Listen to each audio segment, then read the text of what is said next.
Right, everybody. Hey, thanks for joining in tonight. I want to just welcome you on board. Thanks for stopping in real quick.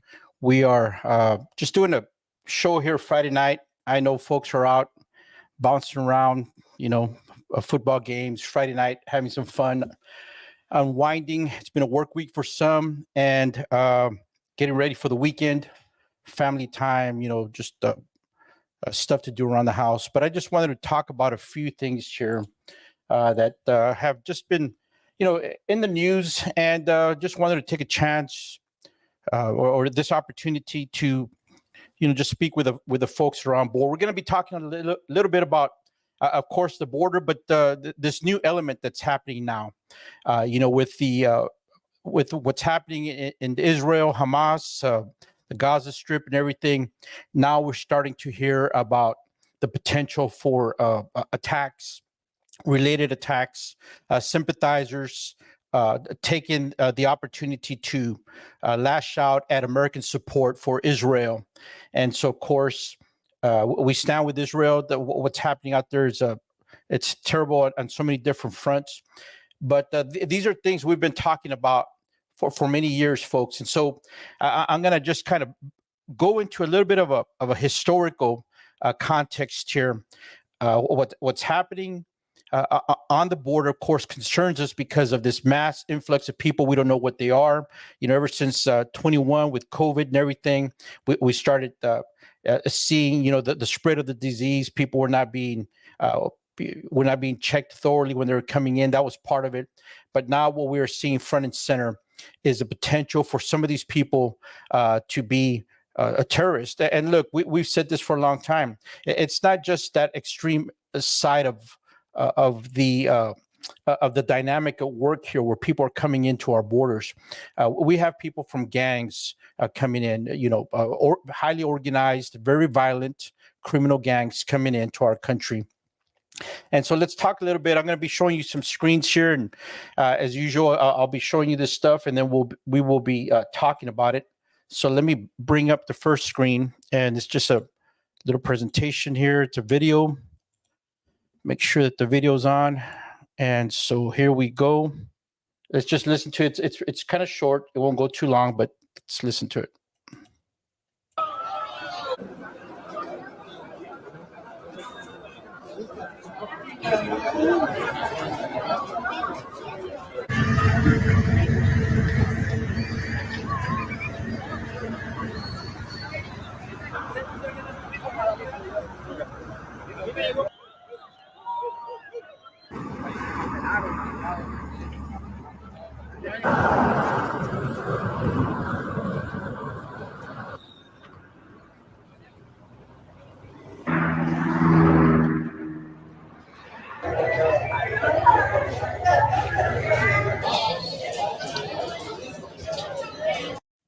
Just a tidal wave of people coming across, folks. This is unbelievable. Let me get out of that screen there. So these are things that we have been warning about and trying to tell people they needed to be on the lookout for this. And it of course, for those people that live on the border, it's nothing new. But as they're making their way, we know that they're making their way from all over the world, landing in South America, coming across, making their way up through the established drug routes and the human smuggling routes of South America. And you probably have heard about the Darien Gap. And so for some of you folks that may not be familiar with this, let me just show you this. So that when you're talking with friends and family and just trying to get a grasp of what's happening, let me show you this map here. And here it is. All right. So I'm going to zoom out here. So we have the United States, obviously, right here, Mexico, Central America, South America, and then the rest of the world, Africa, Europe, etc. So as they're making their way across, they have to get through the narrow, relatively speaking, Panamanian Darien Gap. And so you've got some hills, some elevated terrain.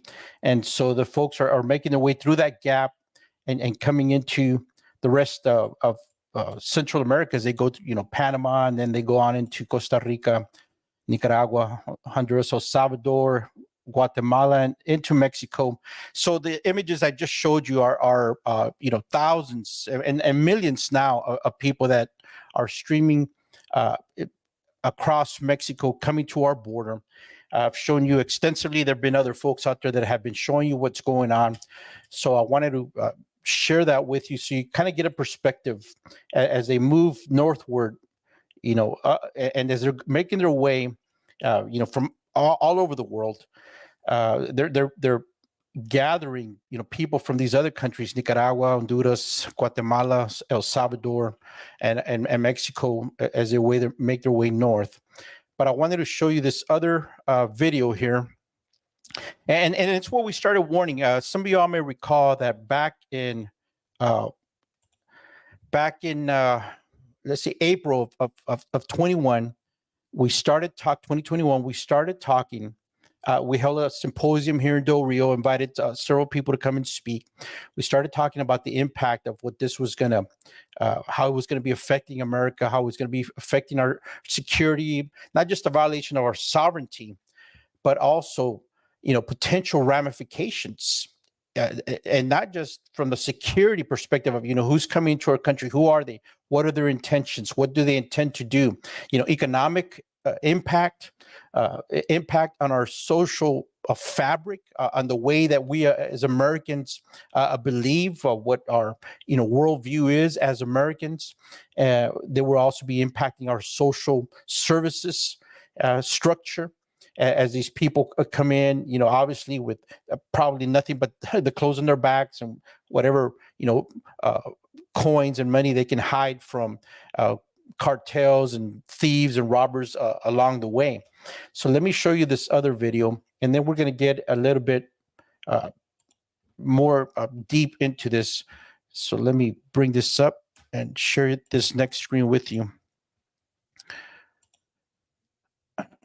So here we are. Enlarge this here real quick.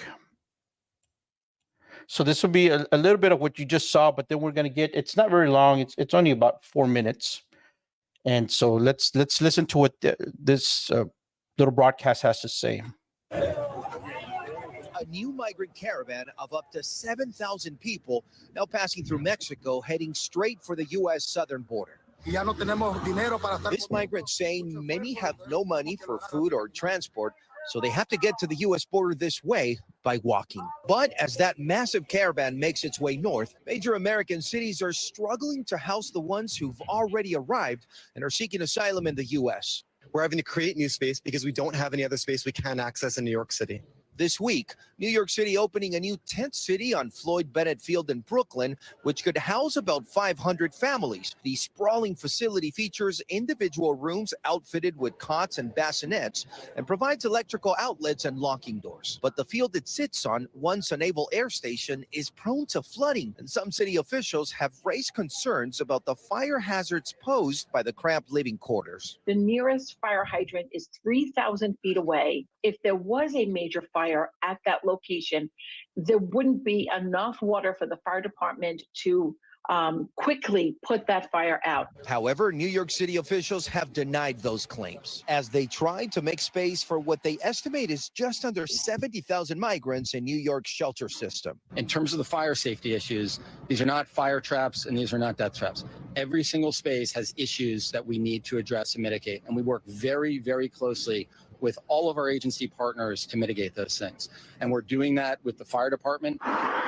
In Chicago, as the cold winter months approach, city officials are building a tent city with winterized tents in Brighton Park and have plans for another in this vacant lot on the south side. Chicago's winter are brutal.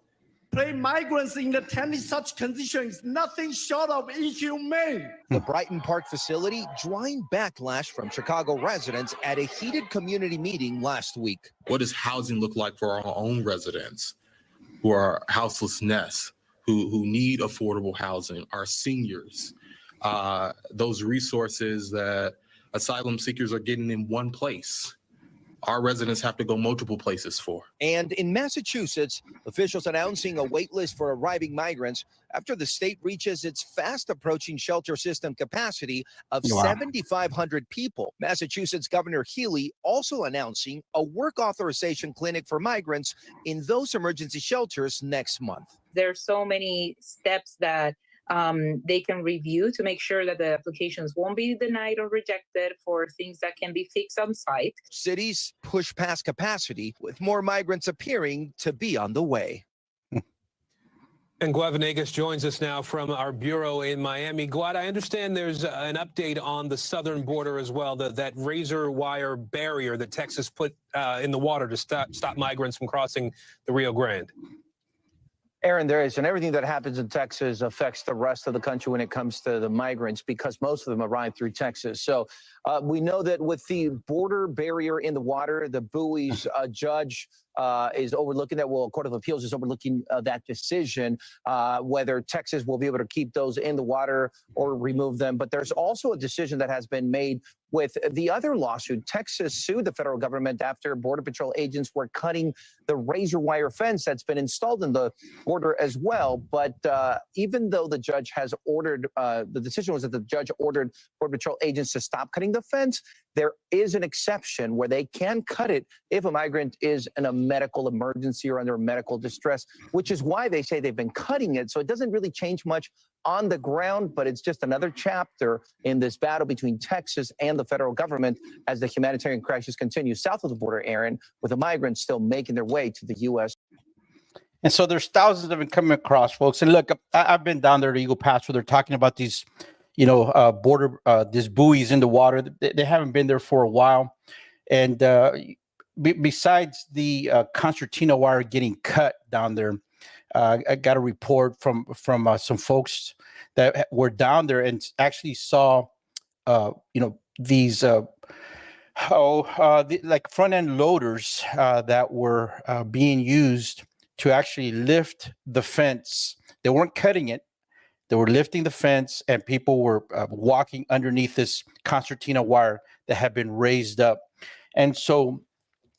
Of course, people get angry and upset about, the images of people coming across a border patrol, cutting the fence, etc.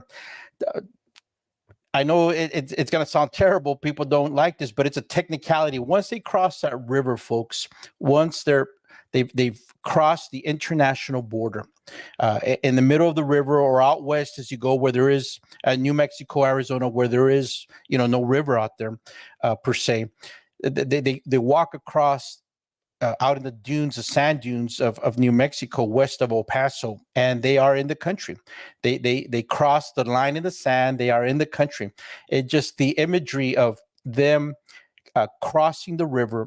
The moment they reach that international boundary, halfway or wherever, as that river meanders, they are in the United States already illegally, and so if these this wire fences and walls, etc., are 10, 15 feet from the bank of the river or 100 feet from the international border, they are already in the country. That's why there was so much outrage at images of agents opening gates and opening fences and cutting through. They're already in the country, and at that point, they are taken into custody. They're processed and then turned over to NGOs, or as I saw today in Del Rio, they are being released once again at our local Stripes convenience store on Veterans Boulevard. And so if you happen to drive by Stripes earlier this afternoon, you saw them just hanging out there waiting for people waiting for buses or waiting, to get a ride away from the border. And so one of the elements, of course, that we have to consider, and we will get to the terrorism aspect of this, but real quick, you got all these millions of people coming across, but in the midst of that, we have some truly dangerous people, people from gang affiliated people coming in. So let me share this next screen with you here. I did just a real quick search on gang violence, the most dangerous gangs in South America. And so I came across this one article. I just want to share it with you. And so let me jump into this screen here. Let me share this with you. So gang violence is spreading across Latin America. This is relatively new, recent, November 2nd, 2023. And so in this Economist article, it says previously safe countries such as Ecuador are now racked with crime. Gang violence is spreading across Latin America. And so it goes into a story, about 90 police officers, 22 vehicles, water cannons stood ready, for they were there to monitor the funeral of a narco, the burial of a young woman with alleged ties to drug traffickers. So Latin America's murder map is being redrawn. It says the region's homicide rate has been falling since 2017, although countries such as Mexico and Brazil are still home to some of the cities with the highest murder rates on earth. But in previously safe countries, murder rates are hitting record levels, including Ecuador, Costa Rica, and Chile. Call it the new narco network, a cocktail of drugs, guns, and migration is fueling gang violence across the region. And so this is what we have spoken about, folks, that, the left calls it the migrants, and then you'll hear some people on the right, they refuse to call them illegal aliens. They refuse to call them invaders. They refuse to call them dangerous people. But that's what is making its way into the border, as well as women and children. And of course, we haven't even spoken about the human trafficking, the sexploitation of women and children that is taking place as well. But we have a real problem now brewing, as these people are coming into our country, and at some point or another, their true nature, the desperate situation that they find themselves in, because I've spoken with people in the interior that interact with these folks, such as job placement workers. As these people come in, they're not being hired. They don't speak the language. They don't. But people know that they're here, as part of this recent invasion at the southern border. So people are willing to hire them. They have no detectable history, education. And so that's going to lead to desperation. And so part of what is going to transpire is are situations where these people are going to act out. I've been seeing more and more videos and reports from cities in Georgia and all over the place where people are saying, why are these people in our communities? They don't belong here. And as you saw in that previous video I was showing you, people are saying, what about Americans? What about our own citizens? Why are we pouring so much money to prepare, to accommodate these people who are in the country illegally?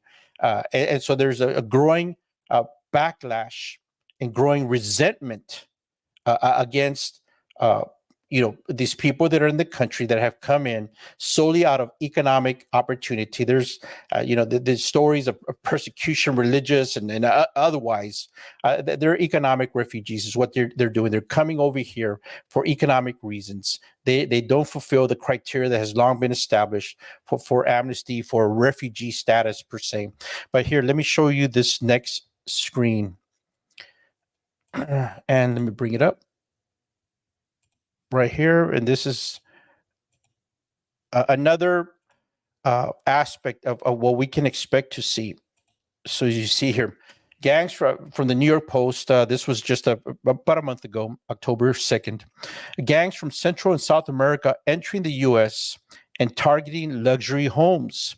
This is a sheriff that's talking about this. And so transnational gangs are targeting luxury homes in Oakland, the sheriff warns.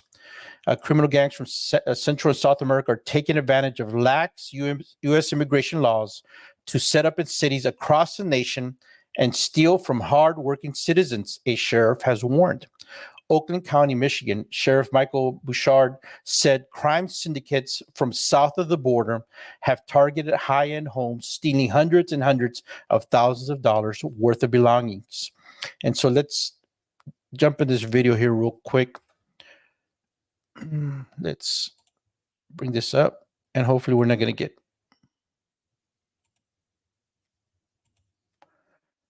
me hit the volume here. Hello, I'm Sheriff Mike Bouchard. I just wanted to bring a little bit of an alert to many people. I've been receiving phone calls from a lot of areas across Oakland County. There is, in fact, a rash of high-end burglaries that are occurring in numerous communities across the county. We believe it's a targeted type of thing, and it's from folks well outside of Michigan. So know that many agencies are working on this, and a lot of resources are being poured into this. But things you should do is be more aware of your surroundings, be aware of what's happening in your neighborhood. Make sure. Okay, so let's jump back over here. So obviously, one of the things he said there, you heard him say it, is that more and more resources are being poured into this. And so once again, we go to that aspect of your tax dollars, local tax dollars, city, county tax dollars are being rerouted to address these issues. And it's what we've been saying for a long time, folks.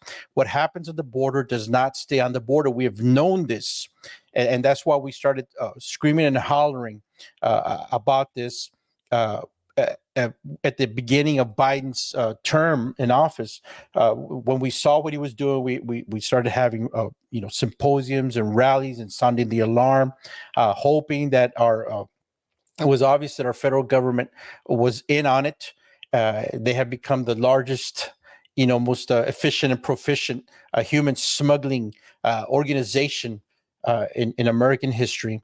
And so we were screaming for the state level, the governor and agencies to do something about this. Now there's increasing pushback on even that, because this aspect of busing people into the interior, while some people might get some joy, I guess, at seeing the sanctuary city squirm. The fact is that America depends on Texas. We're supposed to be holding the line, and they're using Texas as a doormat as they come into the country, and then they're making their way further in and affecting our fellow Americans. We cannot be so angry and hateful and spiteful that we lose sight of that, folks. This is affecting and impacting all Americans. And so now we get into this additional element, and it's something that we'd spoken about, that we have been saying, we have known that weaving its way in, mingling with all these, millions of people is not just a criminal, dangerous element, but a true deadly, death fixated element that's coming into our country. And I'm talking about radical Islam. I'm talking about organizations that hate America, entities that hate America because of who we are, what we stand for, because we stand with Israel, because we stand for freedom, because we seek to be a force of good in the world. And so recently, there was this report. Let me show you this as well. Bring it up here. Let me share this. Okay. So this is once again out of the New York Post, September 15th, not that far back. And of course, the numbers have probably gone over. But feds prevented over 160 people on terror watch lists from crossing U.S. borders illegally. Highest total ever recorded for DHS. So once again, folks, we'll always have to qualify that, because this is what was caught, what was reported, what they know of.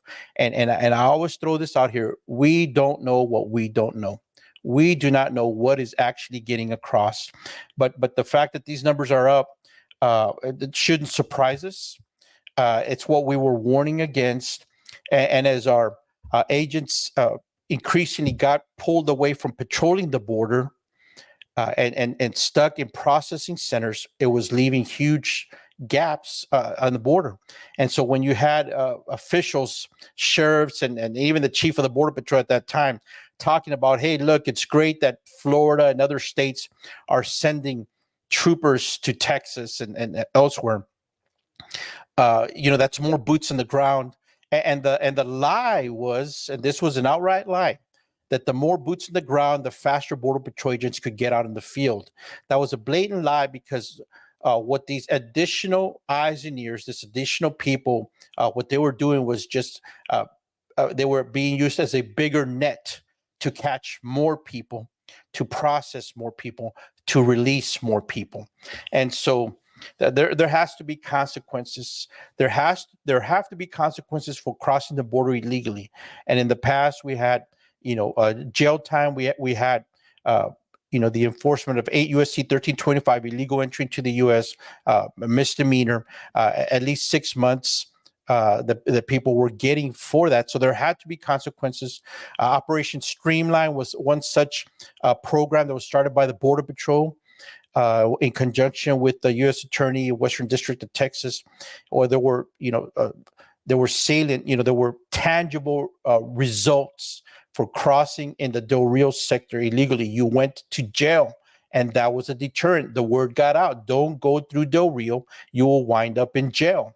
And so this is a very real threat, folks, because as we have seen the atrocities that have taken place in the Middle East, we have people now coming into our midst, the sorts who love death. That is what they do. They glory in being martyrs. They glory in dying and killing infidels and killing those that don't have their worldview, killing those that don't ascribe to their worldview, their world religion. And so these are the kinds of people that are coming in. And let me show you another report here. This is from Senator Grassley. So Grassley sounds the alarm of potential drone threat at southern border amid Hamas terror concerns. DHS has acknowledged the use of drones by Mexican cartels.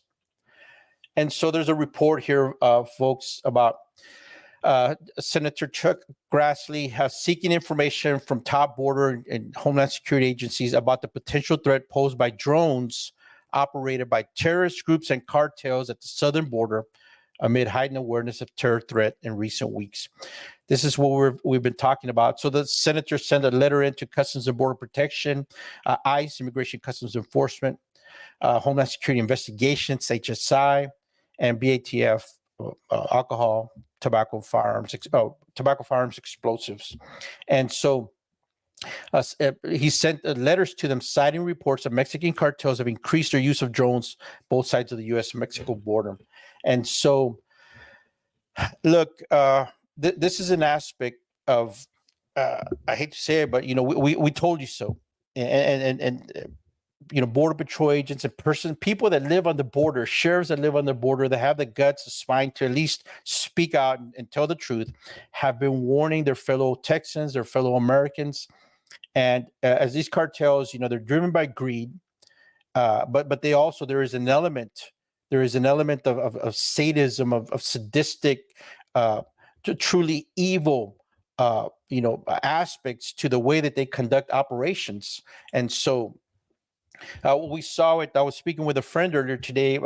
Some folks may remember, but anyways, back in the early, would have been the 90s, down in Matamoros, Tamaulipas, down in the Mexican state of Tamaulipas, the city of Matamoros, across the river from Brownsville, Texas, southernmost part of Texas. A young student, a college student, had come over, got into Mexico to party, and so for those folks that have lived on the border, you know what I'm talking about. Mexico used to be the party spot. People would come in from all over and go into all these Mexican cities to go party, whether it was spring break or whatever, the weekend even. I've got memories of living in El Paso across from Juarez. But anyways, people would come. And so on one occasion, a college student, it was either UT Austin or A&M, I forget. It was a Texas college, had come down to party and was abducted. He was kidnapped in Matamoros, and he was murdered. But it turns out that it was more than just a murder, folks. Here, it turns out that this young man was sacrificed. He was sacrificed in a dark, satanic ritual because the drug smuggling organization believed that they would gain favor and protection from dark entities as a result of sacrificing this young man, killing him. And so eventually they were found out, and that is what came out. And so if you do the research, and maybe somebody can do the research here, throw it up in the comments. I'll throw it up here. But anyways, that was in the early 90s. I want to say down in South Texas. But here's also a copy of the letter, and I'll bring it up to just show you. This is a letter that Senator Grassley sent to the Department of Homeland Security officials here. And it was to Troy Miller, senior official performing the duties of the commissioner at U.S. Customs and Border Protection. And he's quoting stuff. There's all kinds of footnotes here. But these are some of the questions that he is asking. For each of the last 5 years, how many armed invaders have been identified at the southern border? Of those identified, how many had ties to transnational criminal organizations, terrorist organizations, and countries outside the U.S. and Mexico? List, this information. For each of the last 5 years, how many encounters have occurred between armed invaders and CBP officers? And those encounters provide, their country of origin, weapons possessed, armed migrant suspected criminal or terrorist organization affiliation. If an arrest was made, if the suspect was prosecuted, the disposition of the prosecution. And then other questions: how many CBP agents have been hurt, injured, or failed in the line of duty after encountering armed migrants? And then describe how CBP cooperates with other U.S. law enforcement agencies.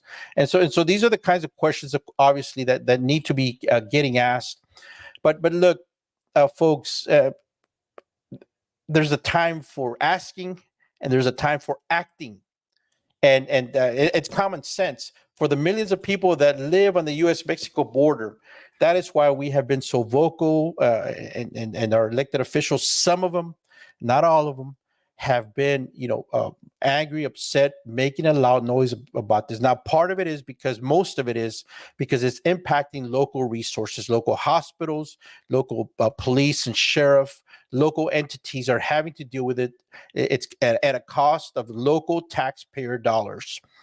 But for many of us living here on the border, the issues have been more of more concern, of a dread.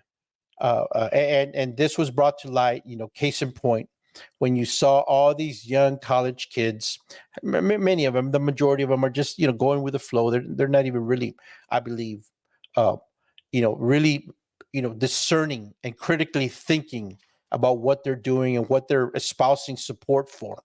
But the core, the kernel of this, the center of this movement, those are the truly dangerous ones. And we all know it now, folks. They've infiltrated our college campuses. They've taken over. This Marxist, communist, godless people are, all these key positions, and not just in the educational system, but in our government, in our education, in our business, and every aspect of our society, in our churches, even the religious arena has not been immune to this. These are the real dangers facing us.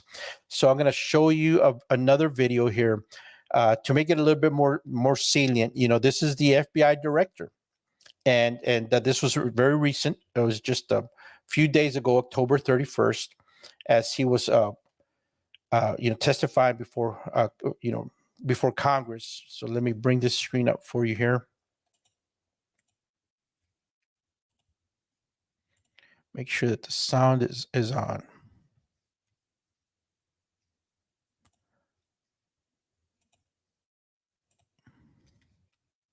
Yep. Okay, that's it.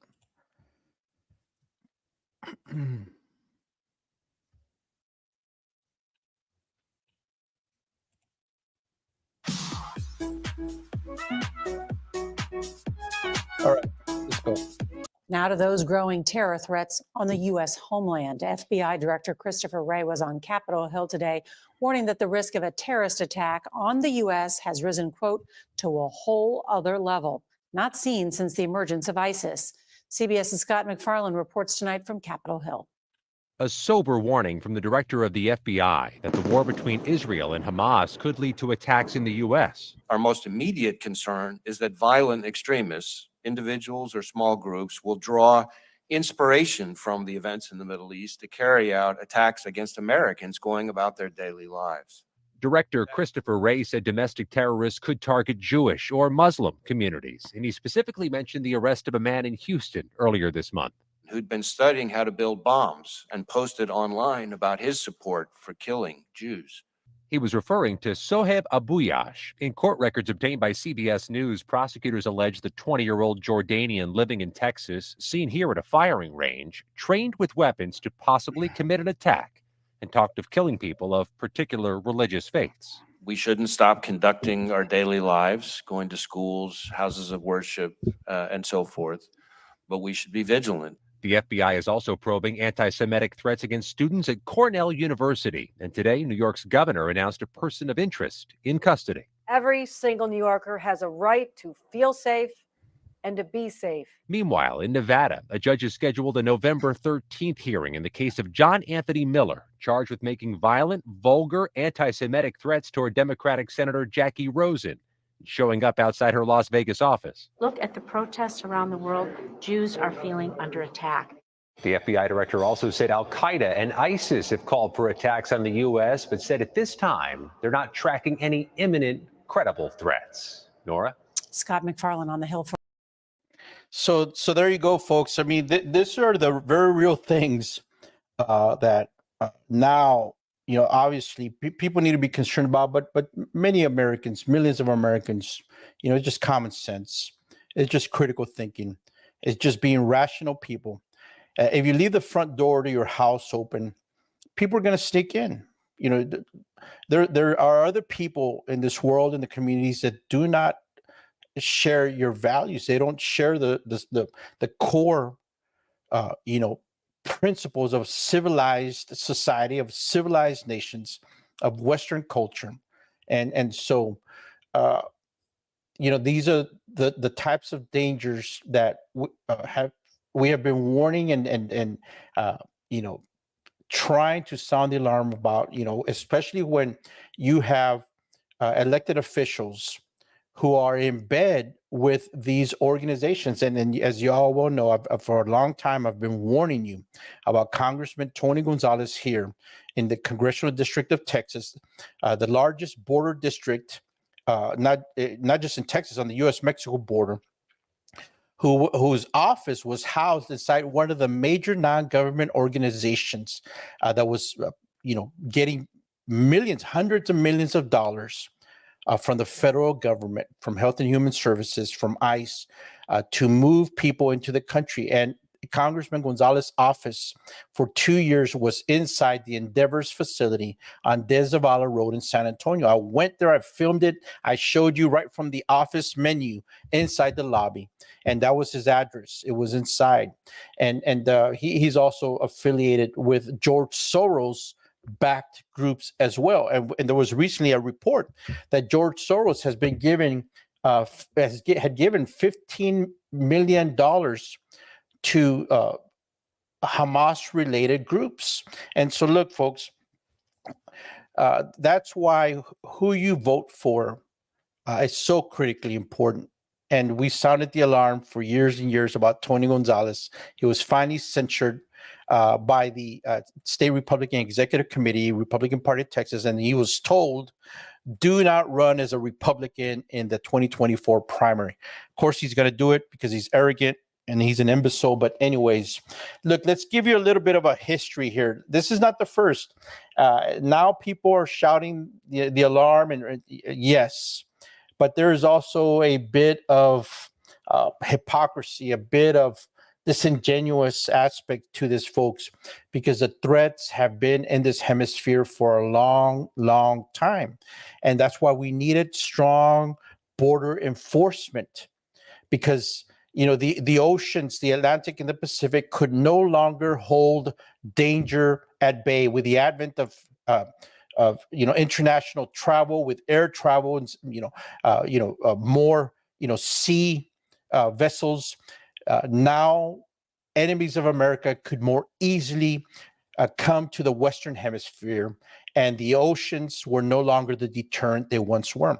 And so let me show you this next report, particularly about Hezbollah, ties to Iran, of course, who is the backer for these groups. So let me bring this up here. Now, this is it's a report. It's going to be a bunch of a text here, but let me bring it up for you here. So this is a document. The threat to the homeland, Iran's extending influence in the Western Hemisphere, is a hearing before the Subcommittee on Oversight Management Efficiency Committee of the Committee on Homeland Security, House of Reps, July 9, 2013. So let's scroll down. This is about Iran's extending influence in the Western Hemisphere. So let's go down here. And for folks that are still hanging on, thanks. I know it's a weeknight, etc. Well, it's Friday night, but anyways, thanks for hanging on and watching this. Please like, share, follow, tell others. Go to my website, usborderpatriot.com, usborderpatriot.com. But right here, so this was Chairman Duncan, ranking member, distinguished members, an honor to be able to submit a written testimony for this timely hearing on Iran's extending influence in the Western Hemisphere. So that was a report there. Closer to the U.S., there was they were talking about their Asian, European, African influence out there, but closer to the United States, Iran not only continues to expand its presence in and bilateral relationships with countries like Cuba, Ecuador, Nicaragua, Venezuela, where these people are coming up through, folks. But it also maintains a network of intelligence agents specifically tasked with sponsoring and executing terrorist attacks in the Western Hemisphere. So, this threat has been here for a while.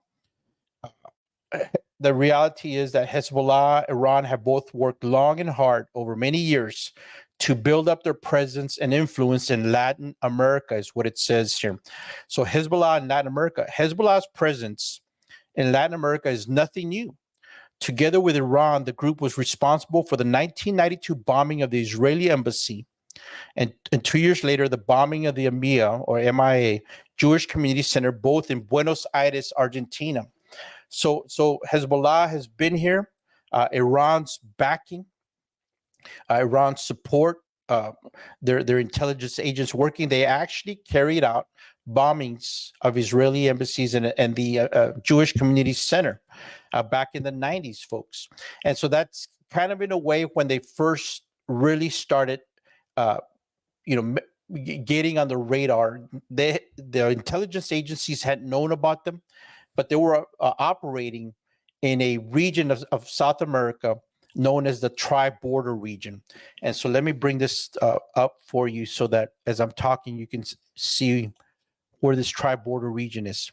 And it is described as a lawless region where criminal organizations can work. And so Hezbollah and others, there's the Egyptian Brotherhood and other Eastern type, other, radical Islamic entities also working in South America. But this is the tri-border region. And of course, we're down here, South America, and it is a region between Paraguay, Brazil, Argentina. And you'll see this little sliver right here is a part of Argentina. Paraguay and Brazil is right here. And as we zoom in, Ciudad del Este, right here, and this Foz de Iguacu, Puerto Iguazu, this region right here is the tri-border region. And so this is where these entities had been, living in, where they had been operating out of, and they were very much involved in any kind of smuggling, any kind of criminal activity, deadly activities they were involved in. And so they've been down here. And of course, what happens, folks, now we have elements of and there are other criminal organizations in South America, Shining Path and others that are, communist, socialist, very dangerous criminal organizations, but they have to make their way. Remember earlier, I showed you Panama, the Darien Gap. And so as they move and interact with all these other countries, there was a report about the heightened criminal activity, Ecuador and other countries. It's a boiling pot.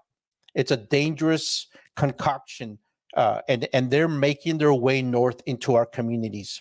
And so there were, they've been working in the United States for a long, long time. Here, let me show you this real quick. As far back as 1980, anti-Khomeini Iranians slain at Bethsaida home. That's up in the DC area. Exiled Iranian diplomat who became one of the most outspoken and highly visible opponents of Ayatollah Ruhollah Khomeini was assassinated on the doorstep of his Bethsaida home. And so he was taken. So anyways, he was pronounced dead. FBI got all involved in that. But it turns out that this was later linked to the hostile aspects of Iran. And so you can just Google that. There's a lot of information about their activities in South America. And so real quick, let me show you this one here. So the purpose of what I'm talking about tonight, folks, is just to kind of give you historical context. This is from the Times of Israel, and these are some reports related to the way that Iran is operating. Hezbollah, Hamas, the Muslim Brotherhood, all these entities have established strongholds, south of the U.S.-Mexico border, and now they're using the Biden open borders to come into our country. And so the danger is very real. It has been for a while, but it's definitely getting heightened. But here's some real quick headlines. Bolivia, South America facing questions over shadowy defense pact with Iran. Argentina seeks the arrest of 4 Lebanese suspects in the 1994 bombing of the MIA Jewish Center. That's one of the bombings that took place in the 90s, remember. Argentina asked Qatar to arrest Iranian official for alleged role in the 1994 AMIA bombing. So anyways, it's still relevant today, and more so now. And so as we round the curve here towards the end of the show here, folks, I just want to share this with you. And so the Hamas attack will inspire greatest U.S. terror threat since ISIS, the FBI director says. And so the FBI director was testifying, and he had alongside him Alejandro Mayorkas, in charge of the Department of Homeland Security, human smuggling. Anyways, so what's going to happen, and so this is where we make the turn. The danger is real. They're coming into our country.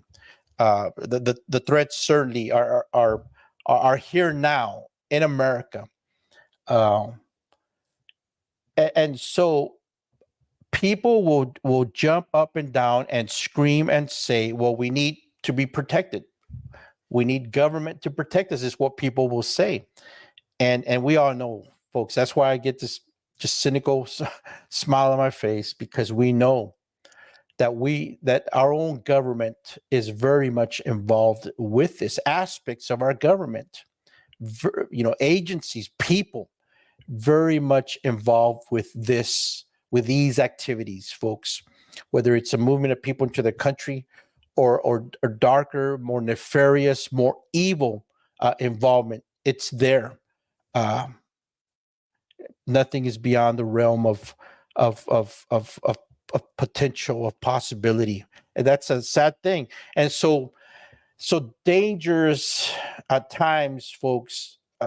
People naturally want government to do something about it, but But that in and of itself is also another danger, because government is always seeking the opportunity to expand its control, to expand its power, to expand its reach, and to dig deeper into American society, deeper into your personal life, deeper into the control of American citizens and everyone who finds themselves within our country's borders.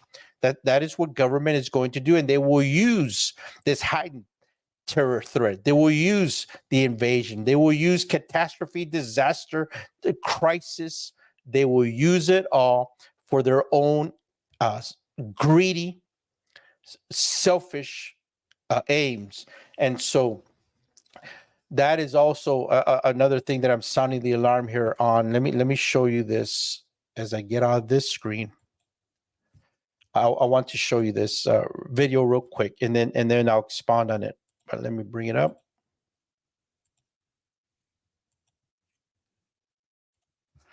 So this is this video. You can find it on my YouTube channel, Frank Lopez Jr., U.S. Border Patriot.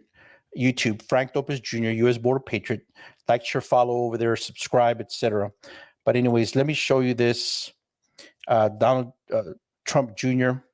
calls out the rhinos, in this case, Tony Gonzalez, and it has to do with the January 6th commission. Some of y'all may have seen it, but here we go.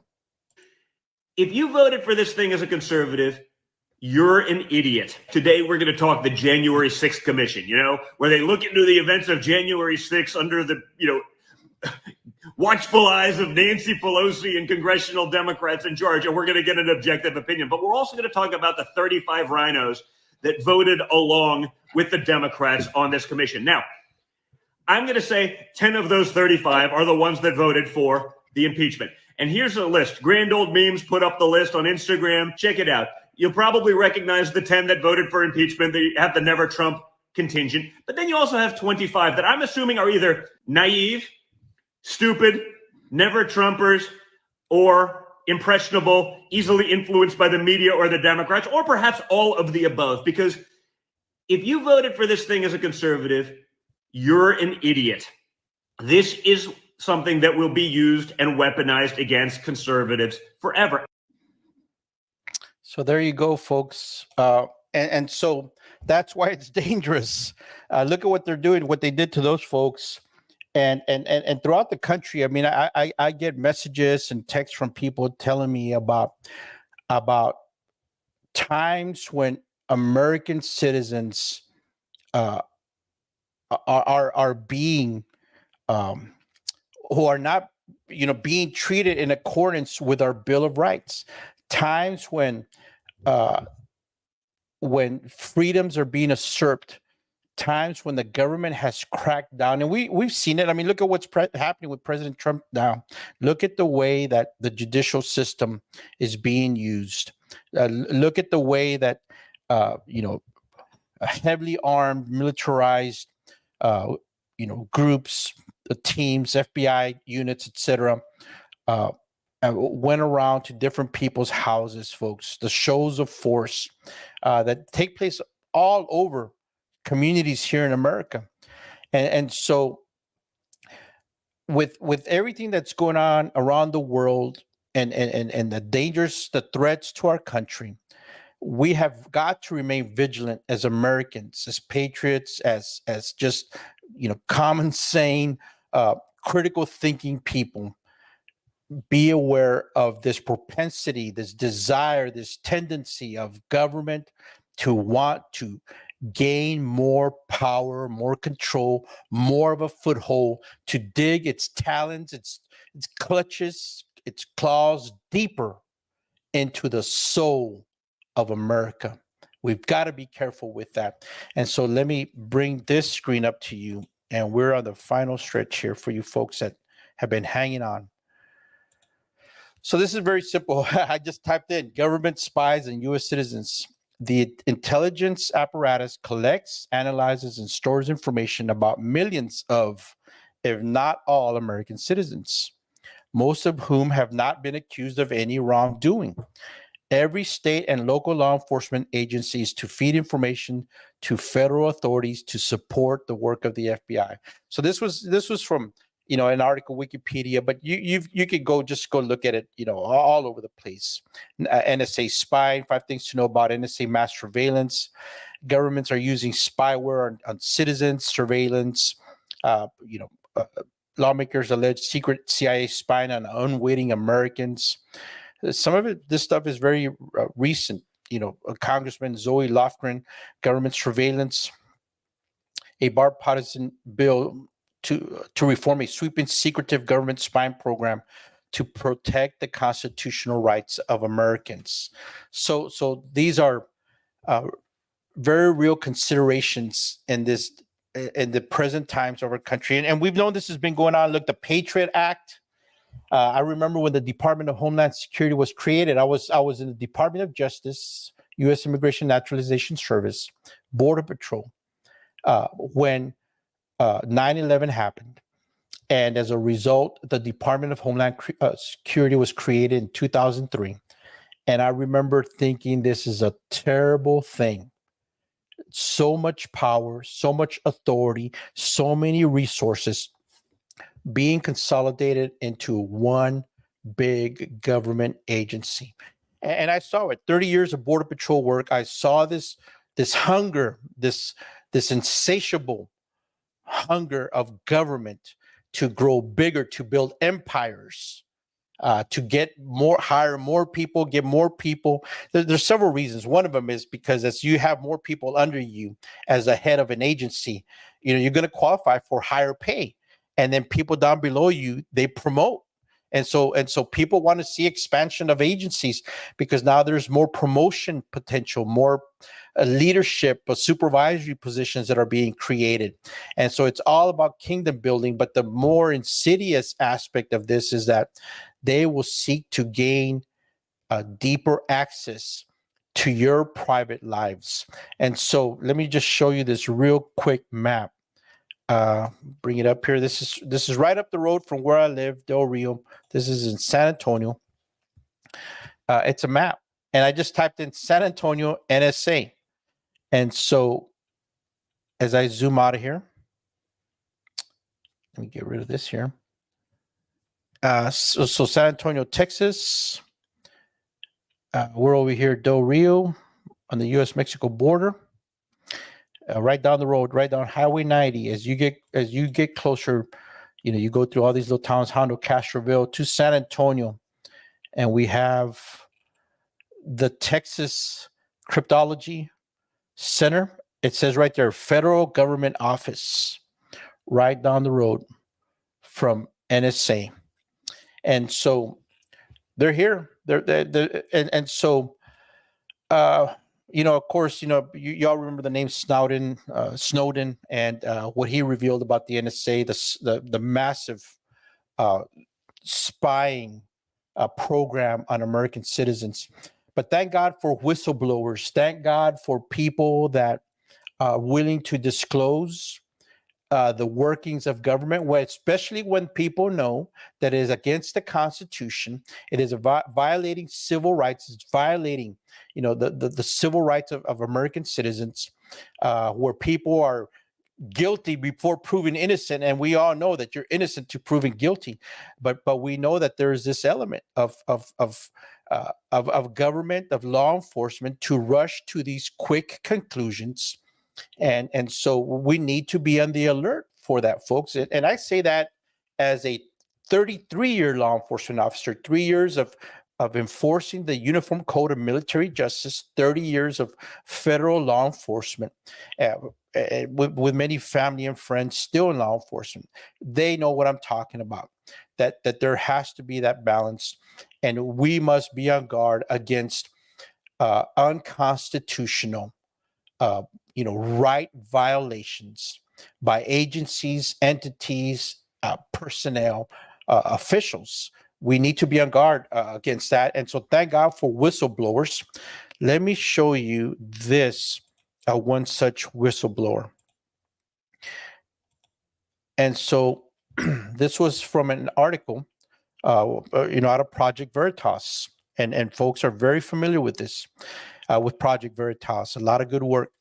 FBI whistleblower leaks the Bureau's FBI domestic terrorism symbols guide on militia violent extremists, citing Ashley Babbitt as a MVE martyr.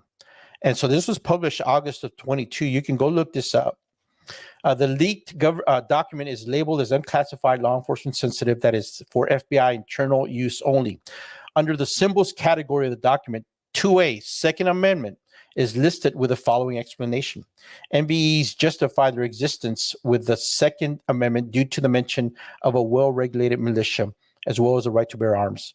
Revolutionary War imagery, such as the Gadsden flag and the Betsy Ross flag, are cited in the document under commonly referenced historical imagery or quotes. So this was a leaked document.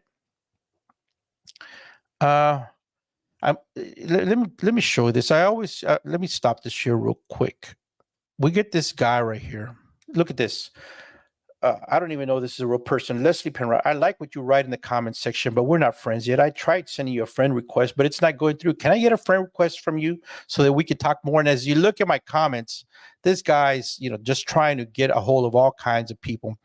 And so that bothers me because, for me, this is predatory behavior, a person like this. And he's just spanning all kinds of people here. This is to Leslie Penrod. Here's to a James Patel. Here's to Janet Kroll. I mean, this is just some spammer, and I hate seeing that stuff, and we'll deal with him later. But anyways, let me get rid of this here. So this document, folks, you can find it online, and let me show you a clearer example of the document that was brought up, that was used. Stop the screen. Let me go over here to this other screen and show you this one. Here it is. So these are the symbols. This was from the FBI, unclassified for official use only, militia violent extremism, MVE. So the following symbols are used by anti-government or anti-authority violent extremists, specifically militia violent extremists. MVE symbols are often found on propaganda, online platforms, memes, merchandise, group logos, flags, tattoos, uniforms, etc. Widespread use of symbols and quotes from American history, specifically the Revolutionary War, my God, exists with the MVE networks. Historic and contemporary military themes are common for MVE symbols. The use or sharing of these symbols alone should not independently be considered evidence of MVE presence or affiliation. But folks, it is disconcerting. It is troublesome. It's of deep concern that this is the way that our government, the FBI, our government agencies look at us, and these are very common symbols. You'll see them all over the place. The warrior culture, military themes, both historical and contemporary. Spartans, Valhalla, Punisher skull, the black flag, Molon Labe, come and take it. Geez, the Gadsden flag. These are symbols of our American history, of our rebellion against tyranny, of patriots standing against oppressors. And so we see the times that we are in. We see how government can use something like the invasion at the border, the Middle East war, the conflict that's happening. They bring it in home. Oh, we might have these problems at home, terrorist activity here at home. And from there, it's just a short skip over to government wanting more authority, more reach, more resources into your private lives, and to spy on your activities. And so that's why we have to be careful. A Revolutionary War imagery, the Betsy Ross flag, potential, MVE, militia violent extremism, unbelievable. But this was real. It was put out there. You can go research yourself and read more about it. And then lastly, I'm going to finish with this. So this is how government, how DHS specifically, but it's working with, it's working with our state entities. So if you go to the Department of Homeland Security here, look up the word Fusion Center. Fusion Center. So you'll get this locations and contact information.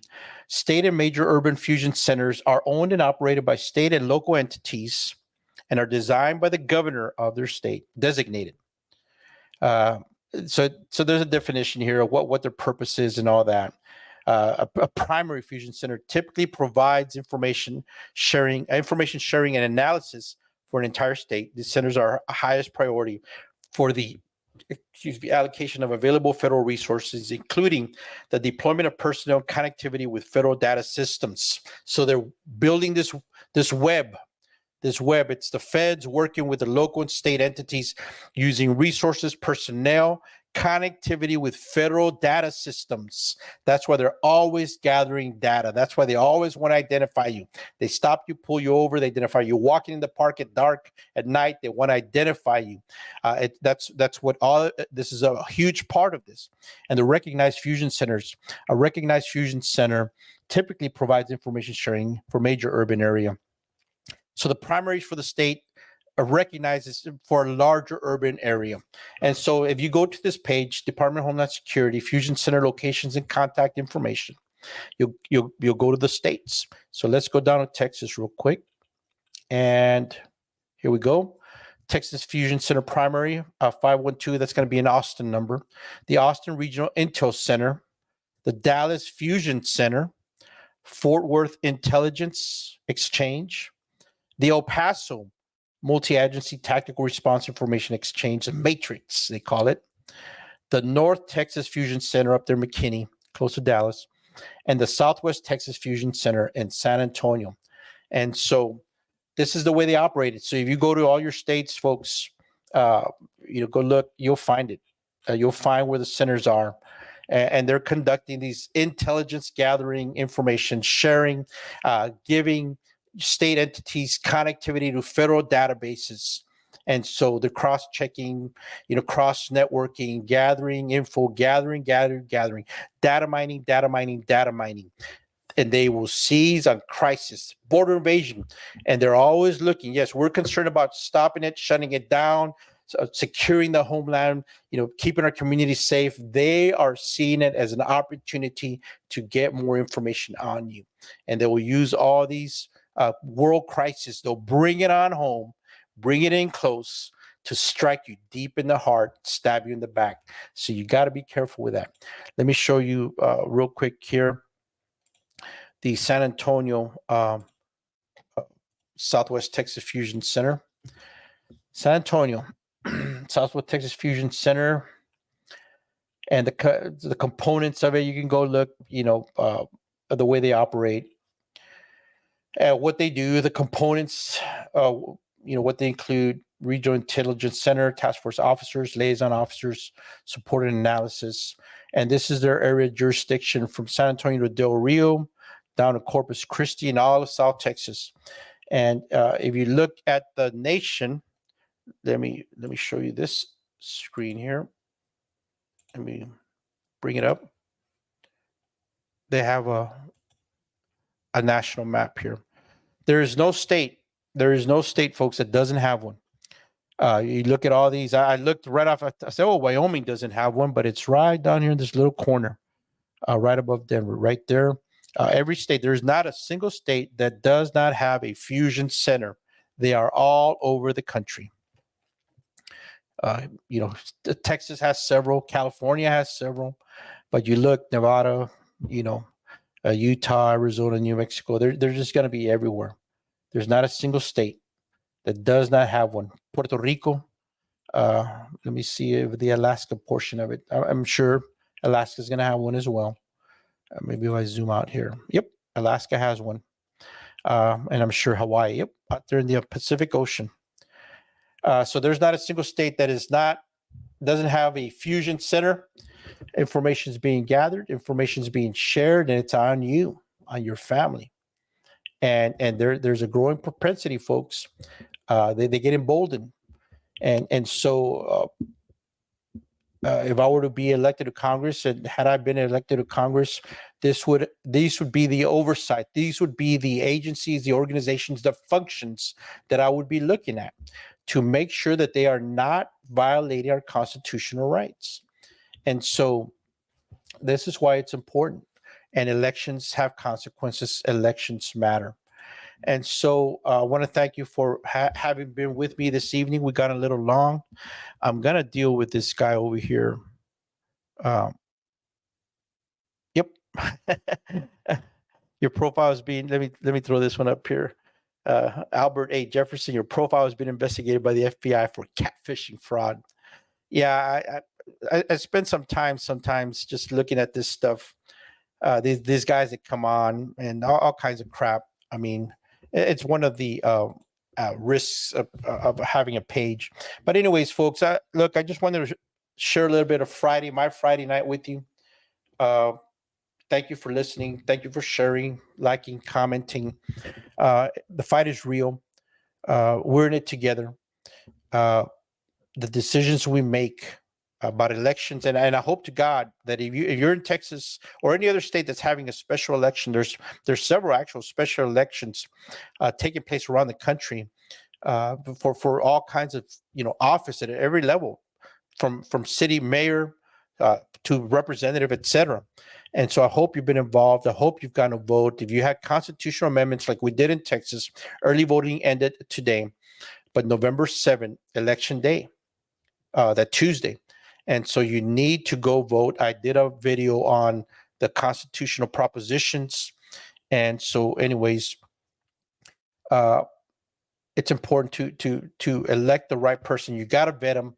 And that's why I'd like for you to visit usborderpatriot.com. Help us in our effort to get on the ballot, which the filing position is going to open up in a few days here in Texas. The filing period, it's going to open up from November 11th through December 11th. There's a filing fee, $3,100, $3,125 that it costs to get on the ballot. I gathered 1,000 signatures to get on the ballot in 2022. I'm hoping that people will help me with that effort to get on the Texas ballot. Otherwise, it's going to be very difficult to run for office, to get in that, to be there available as a choice for folks. And that's just the honest truth. I know times are tough. I know inflation's hit us all in the pocketbook. But if you can, go to US Border Patriot and support our effort to get on the ballot. But if not, if I don't get on the ballot, folks, then we will still continue fighting. We will continue fighting. We will continue being out here in the front lines, bringing you the news, advising you, educating, creating awareness, fighting for the little guy. So I want to thank you for being with me this evening. Good night. Dios los bendiga. God bless you. Stay alert. Stay alive. Keep your head in the swivel.